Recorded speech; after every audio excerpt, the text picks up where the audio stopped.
Hesitation arrange marriages में जो होती है, हाँ। मतलब लेडीज खासकर होता है कि वो एक्सप्रेस नहीं करती हैं उनको कितना चाहिए, क्या चाहिए, या उनको पेन हो रहा है, हाँ। या वो चाहती है कि आप यहाँ पे किस करो, बट वो उनको लग रहा है कि अगर मैंने बता दिया तो ये सोचेगा ये तो एक्सपर्ट है। हाँ, ये तो एक्सपर्ट है। तो ऐसे केसेस आते हैं आपके पास? बहुत बहुत, जहाँ फीमेल्स मेरे को एक्चुअली पूछती है कि मैंने पहले किया हुआ है, मैं ऐसा कितना बोलूं और क्या करूं कि उसे पता ना चले। प्रेशर है ना, ठीक है, कि नहीं पता चले, या ऐसा तो नहीं हो जाएगा कि उसे ऐसा लगने लगेगा। शादी के बाद भी बहुत सारी फीमेल्स आती हैं जो ये कहती है कि अब मुझे ना मेरे पार्टनर से वो फीलिंग नहीं आती है, या वो बहुत ज्यादा नहीं है। मैंने अपनी सास से डिस्कस किया तो मेरी सास कहती है जो है वो यही है। एक तो वो हिम्मत करके बोल रही है, उसके बाद उसे ये बोला जा रहा है कि अब जो है यही है, या हम तुम्हारे ससुर जी ने तो मेरे साथ कभी किया ही नहीं है, या बहुत ही कम करते थे, ये कुछ मांगने वाली चीज नहीं है। बट उनके जैसे अगर देखा जाए, बिकॉज अभी हम जैसे हम 90s है, हमने सेम वो देखा हुआ है। थोड़ा सा चेंज आया कि चलो फोर प्ले वगैरह आ गया। उस टाइम पे तो वो था ही नहीं ऐसा नहीं है, करने वाले कर रहे थे। एंड वो सेक्स लाइफ उनकी, मतलब हैरान होती थी मैं देख के कि उनके 15-15 बच्चे हो रहे हैं एंड खुश है वो।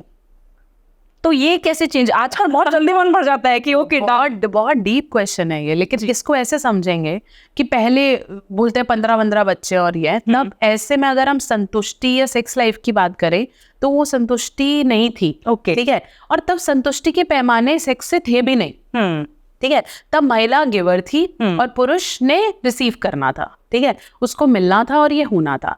तब उनके सुख के पैमाने ये होते थे। तब तो कहाँ गोल्ड की रिंग्स और बर्थडे पे आपको ये मिल रहा है, ये सब तो वो बोलते थे हमें शादी पे ही सोना मिल जाए बड़ी बात है ना। अब तो हर एनिवर्सरी पे गोल्ड सूख जा रहे हैं और ये तब ये सब कहाँ चीजें थी, गिफ्ट हो रहा है और ये सब। तब कन्वर्सेशन लिमिटेड, पति पास ही तब आता था जब या तो सेक्स हो रहा है, आप साथ में सोते नहीं हो, इतने बच्चे हैं, इतनी रिस्पॉन्सिबिलिटीज हैं। तो उस जमाने में ज्यादा बच्चे होने का उनको ना कॉन्ट्रासेप्शंस पता था, ना टाइप ऑफ प्ले पता था, कुछ भी नहीं पता था। उनको सिर्फ पता था सेक्स। तो वो होता था, उसमें सेटिस्फेक्शन थी या नहीं थी। और तब क्या सुख, आप मेरे को सुख की बात कर रहे हो, ऐसी भी महिलाएं हैं जिन्होंने रोज पति से पिटाई खाई है, लेकिन फिर भी उस शादी में उनके बच्चे आज आके बोलते हैं कि हम ट्रॉमेटाइज्ड हैं। है ना, हमारी नानियां दादियां कितना भी पिटी हो, कितने भी एक्स्ट्रा मैरिटल हुए हो, उनके पतियों के मजाले छोड़ के गई हो, है ना, क्योंकि तब सुखी का पैमाना पति से सेटिस्फेक्शन था ही नहीं।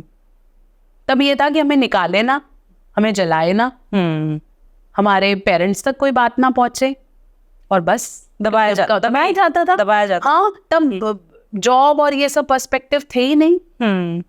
ठीक है, और जैसे अब हमें समझ में आता है फीमेल इंडिपेंडेंट है, वो अपने प्लेजर्स के लिए, अपनी सुख के लिए, अपने दुख के लिए बोल रही हैं, तो हमें लगता है कि अरे ये तो कोई नया चैप्टर ऑफ एजुकेशन है।